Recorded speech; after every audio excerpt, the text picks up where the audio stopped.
I thought it would be helpful to illustrate how I start or lace up a vintage bicycle wheel. That's what's happening on this bonus episode of Featherstone Bicycles.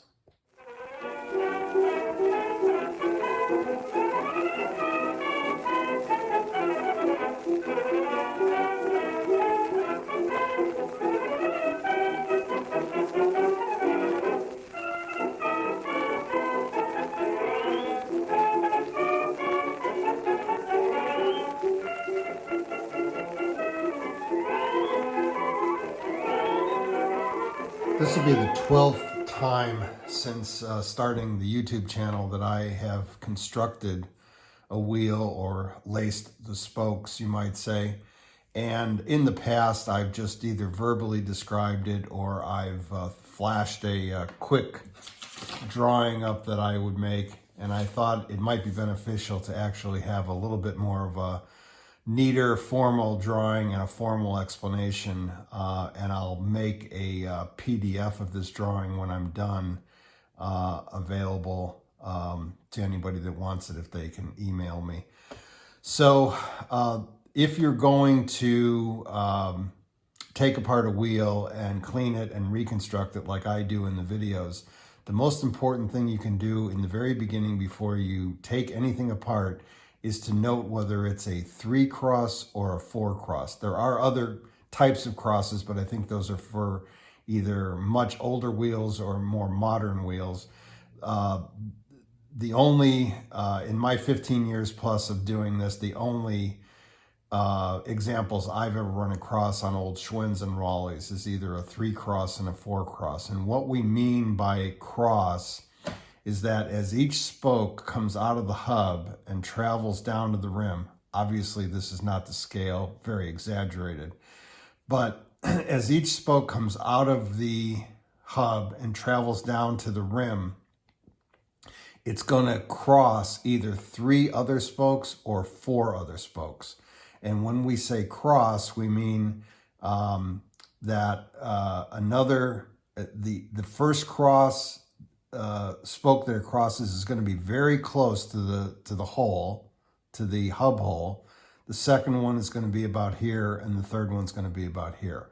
So that's what we mean by a 3-cross and a 4-cross. And it's good to note this because it's going to be different the way you start the construction process between the two. And if you're trying to do a 3-cross in a 4-cross pattern, or vice versa, you're going to quickly realize that you've got something wrong. So anyway, let's assume that this is a 3-cross, and then I'll show you what the difference is at the end with the 4-cross. So what you want to do is take your hub and pick any random hole, let's just say it's this one, and line it up with the valve stem hole. So this right here is the valve stem hole.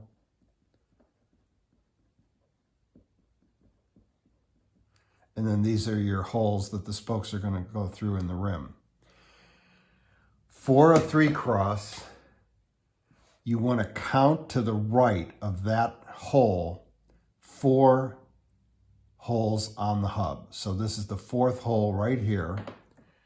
And that spoke is going to be an under, and it's going to connect to the second hole to the right of the valve stem hole. So it's going to, because it's an under, it's coming in from the top and it's going under the hub. So I'm going to dot that line there and then bring it down to this. And then you would put a spoke nipple on that. Then you want to count 3 holes to the left. So this one was 4 to the right. This is going to be 3 to the left. So it's 1, 2, 3. And that hole is going to be an over. So it's coming in from underneath. And it's going to land at the first hole to the left of the valve stem hole. So it's coming in from underneath. It's coming over. And it's coming right down here. Now, the next bit is tricky because you got to do 2 spokes on the other side. So you got to take that hub and line it up with your eyes and look at it. And what you'll note is that the holes on the other side of the hub do not line up exactly with the holes on this side of the hub. They are in fact halfway in between. So what you want to find on this side, on the right side, is the hole that is halfway in between the hole you just put the spoke in and the one down from it. So let's write down here just as a reminder. And you want to find this hole right here. That spoke is going to be opposite what this one is. So this was an under. This was an over. So since this one was an under, that one's going to be an over. And I'm going to dot this one all the way, and it's going to come to the first hole to the right of the valve stem hole. So that one there is going to be coming down like this, and it's going to be an over. And then you want to find the hole that is one up or halfway up from this hole on the left. So again, this one was down, this one is up, so that's going to be right about here. And since this one was an over, this one's going to be an under, and it's going to go to the valve stem hole that is 2 to the right, to the left, excuse me, of the valve stem hole, or it's just going to be the next one to the left of the one you just did. So we'll dot line that one down, and that's going to be an under since this was an over.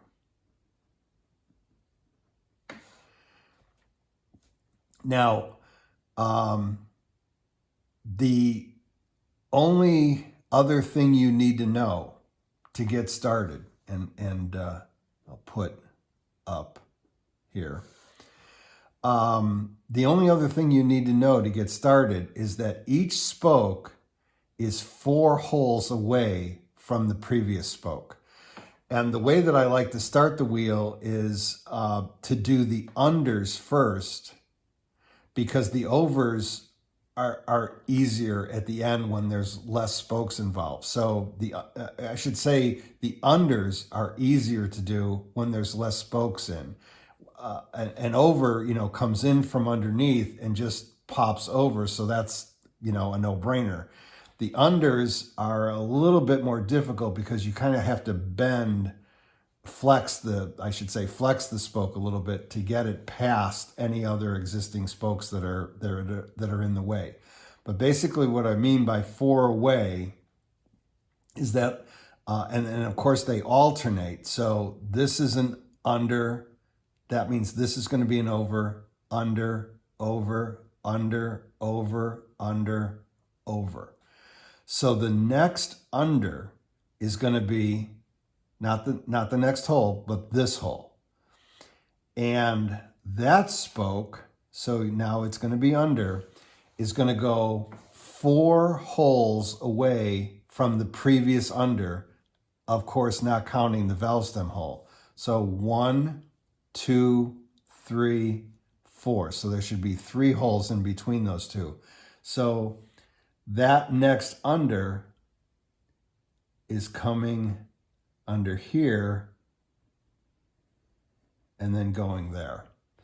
And then you would do the next under here, you would do the next under here, and now at this point it's going to be real easy because there's no spokes in the way, and you're going to go again 4 away, 4 away, 4 away, and this should be your last under over here, and it should be, let's just do 1, 2, 3, it should come into this one. Then at that point, you can do the overs, and you'll see that these spokes, the unders, are all kind of flaring out to the left, and you can see that the overs are all flaring out to the right. So the next over is going to come here, not counting the valve stem hole, 1, 2, 3, 4. It's going to come here. So it's going to come in from over on this hole, and it's going to come to this rim strip hole. A hole on the rim, I should say. Then, because that's all you need to know. You need to know these 5 things, and the rest of it, like I like to say, is just tinker toys. So you're going to do one whole side, then you're going to flip it over. Now, when you flip it over and you go to do the unders first, that's where a lot of flexing is going to come in, because there's going to be spokes all the way around now. So you're going to have to flex a little bit more, to bend that to get it to where you want it.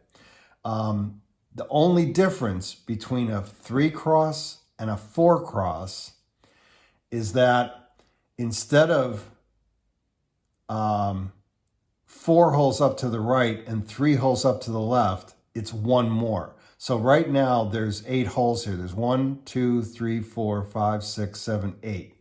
These spokes are 8 holes apart, counting those holes.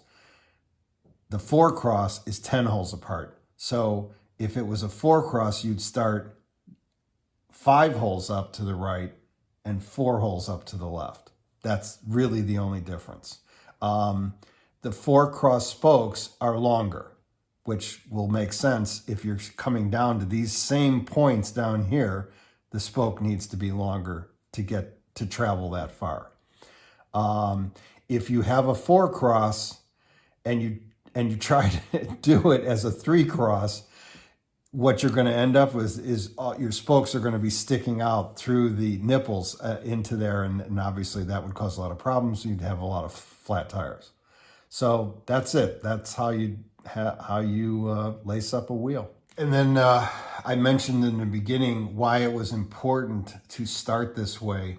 You will see when a wheel is constructed before you take it apart that some of the spokes look like they're coming straight down, and some of the spokes look like they're crossed, like this one. When you construct the wheel, when you start with the valve stem hole, what happens is you're going to get a straight down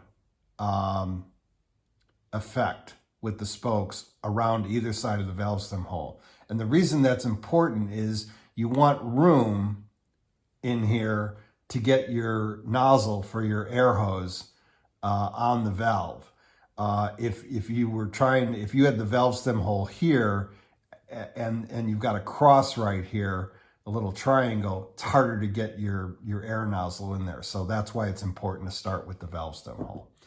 So if anyone wants to email me at I think it's mrfeatherstone@gmail.com, I will make a PDF of this drawing and I can email it back to you. Hope that helps. Hope that was informative and helpful, and I hope to see you next time on Featherstone Bicycles.